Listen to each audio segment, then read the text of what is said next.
contact with here. So I'm going to grab a hold of this. I'm going to go with the pull. Okay? So one. So I'm going to step, and then bring your hand to the forehead.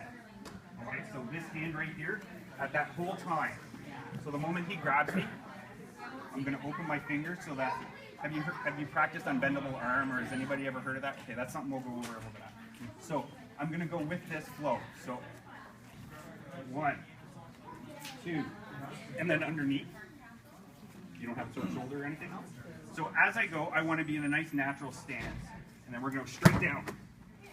You okay? Okay. So we'll go back up.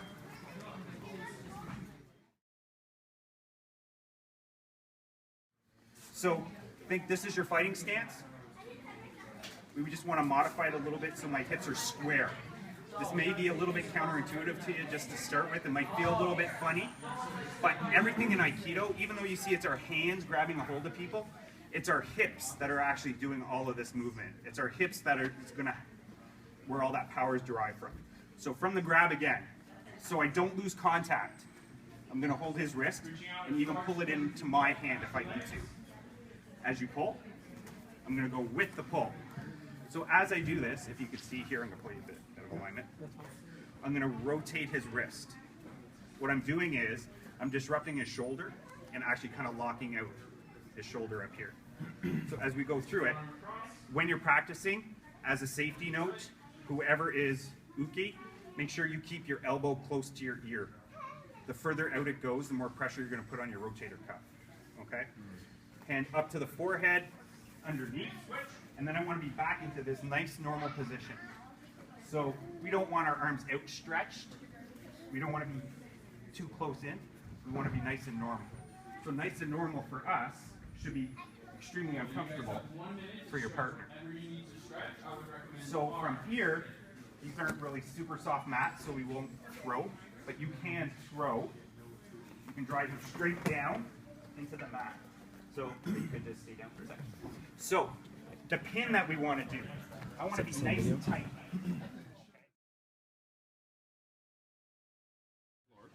Right, so the actual technical part of the pin, so as you can feel yourself on the ground, can you wiggle and get up?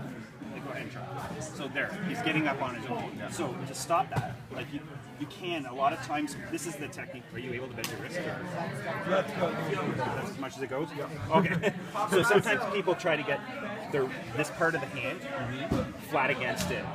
And that's the way that it looks to a lot of people when they see it done. Okay. But the correction is that the hand doesn't actually touch the mat.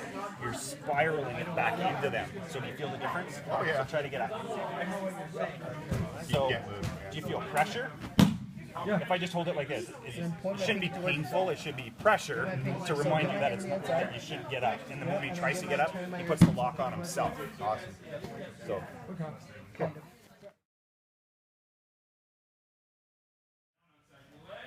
So, as I get pulled, I'm going to come in close, right? You remember this one? Okay. So, I want to use the momentum I'm being given, and I want to unbalance my partner. So as you pull, I'm going to come to here. So you can grab the back of the gi, or, again, because these are supposed to be practical self-defenses, right? Nobody's wearing a gi out in the parking lot. So instead, I'm going to use, I like to cup my hand like this, just at the base of the head. So as I step forward, I'm going to step with my outside leg. This is going to give me the ability to put my hand back here, pivot. So, the more momentum I'm given, the harsher that pivot's going to be on uke. So, as he goes down, his natural instinct is now what? To probably get back up. Right. So go ahead. As he stands back up, I'm going with him to finish the takedown.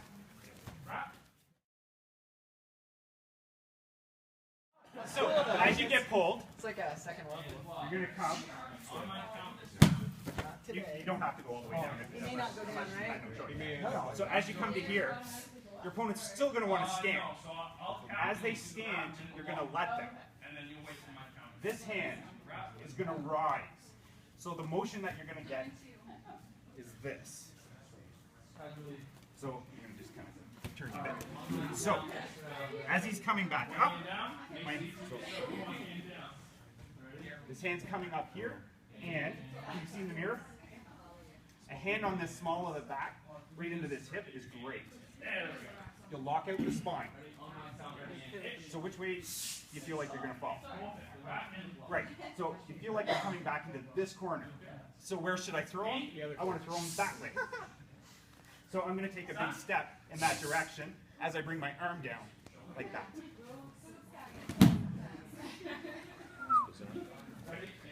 Is that good?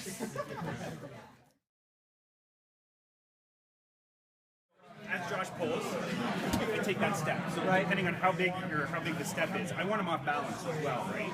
So as he pulls, I come in with him, and he's got that backwards momentum. I'm not going to stop it. I'm going to continue to redirect it. So as we come around, what I want is, as Josh stands up, I want this arm to be heavy. So I'm going to drive it on an angle up across his chest, up here. So it's going to come to this shoulder, and the motion that I'm getting is this. So think of it, it's like an angle coming across, right? So as I come down, I'm collapsing this shoulder. So he feels like he's coming this way. So if he was big and strong and was fighting back, he's going to be pushing back into me this way, right? So then we're on a fight. So I'm just going to step and eliminate the fight.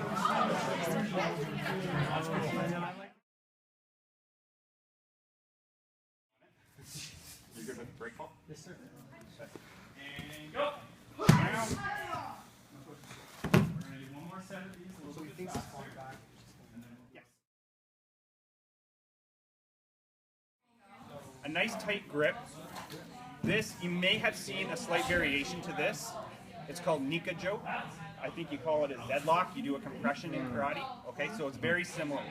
So I want my opposite hand to reach over. So the palm of my hand is on the back of your hand. Coming down to the pinky, that meaty part, I'm just going to make light contact. I want to roll it over. It doesn't have to be all the way up, just enough that the wrist is bent. Everybody see that? Okay, so what's the common defense that somebody's going to want to do for this? Straight arm, right? We've seen that. So this is very difficult to do. So with this technique, I want to put a little bit, so no matter how hard you keep that arm straight, I can't get that lock on. The moment I start putting some inward pressure, so if I apply a vector into the arm this way, all of a sudden it felt pretty tight, right? Okay, so as we get better with this, when you first start doing it, you're probably going to give your partner pain in the wrist. But what we want to get to at some point is pressure in the shoulder that forces them to go down. The way that we do that, as we have this lock, I don't want to lean over and put it in. That kind of hurts, but you could probably stand up if you're a big, strong guy. Stand up, right? So what I want to do is, this hand here, it can just rest. It doesn't have to be a whole lot of weight on it. If he was fighting back to get the bend there in the first place, I like dragging my hand down the biceps into the elbow. Okay?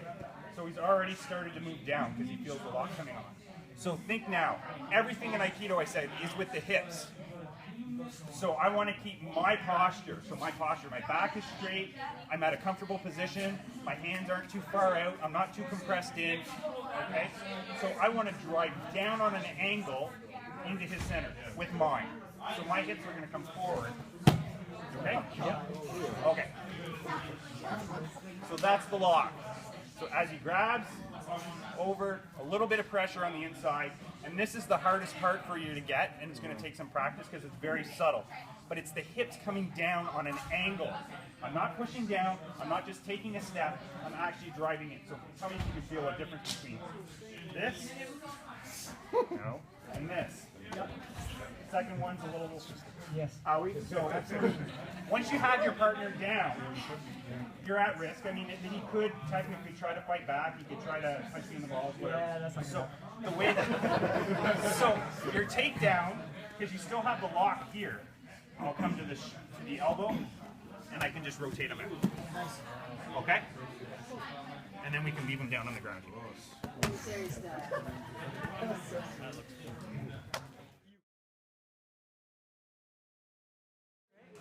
So as it comes in,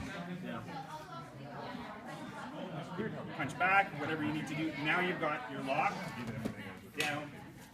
You finish the takedown. I don't know.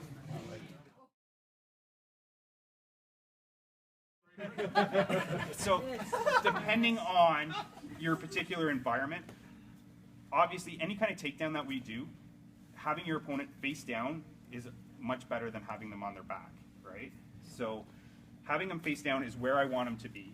I want to keep, so that's good that he turns his head away so that'll protect his shoulder while we do this. I want to keep the shoulder pinned into the ground. So from there, I can bring this hand up behind, or as I get him down, if you can see, you feel his elbow right here. So right where the tricep comes down just before the elbow, you can just push right in there and just kind of. Note to self: fight people with and that's where you hold shirts. them. So for our lay person, we're just going to, as we take him down and put him face down, keep your knee into his hip or into his armpit. Stretch this arm out. You already had it as a lock. You can keep the lock on or let go. We're going to push down on this arm. So that's going to help hold them down. That's how the armed forces. Resist. We'll do this from a pull. So as I get pulled, I want to put my partner off balance. So I want to circle this hand out as I take a big step with my outside leg. So I want my attacker to be off balance. So if there's commitment to the actual attack, as I step, he's going to be reliant on this now. So I don't need to worry about a cross grab. As I'm stepping, you're smiling already. The hand goes beneath the chin, up and down. It's very effective. Sorry? Take the technique. So as you pull, over, up, underneath the chin, it's not like a push through, it's underneath and over. Watch their eyes.